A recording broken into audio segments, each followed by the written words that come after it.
আমি অসম চৰকাৰে যি অবৈধ সন্দেহজনক নাগৰিকক ভৈয়ামঘাট অঞ্চলৰ পৰা বেদখলমুক্ত কৰিবৰ কাৰণে যি পদক্ষেপ লৈছে তাৰ বাবে আমি আমাৰ ধনশী মহকুমা পাইপোৱা সমিতিৰ তৰফৰ পৰা ধন্যবাদ জ্ঞাপন কৰিছোঁ। কিন্তু এটা কথা কালি স্পষ্টভাৱে দেখা গৈছে যে তেওঁলোকৰ ওচৰত কোনো লিগেল নটিচ নপৰাকৈ কিছুমান মানুহ তাৰ পৰা ঘৰ দুৱাৰ ভাঙি গুচি যাইছে। ইয়াৰ পৰা প্ৰমাণ হৈছে তেখেতৰ প্ৰকৃততে সন্দেহজনক।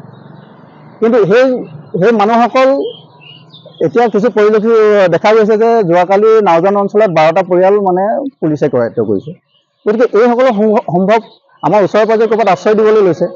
গতিকে যিসকলে আশ্ৰয় দিয়ে সেইসকলকো আমি ধনশী মহকুমা পাইপোৱা সমিতিয়ে সকীয়াই দিছোঁ যে অনাগত দিনত তেনেকুৱা কাম কৰিলে তেওঁলোককো আমি উচ্ছেদ কৰিবলৈ বাধ্য হ'ম।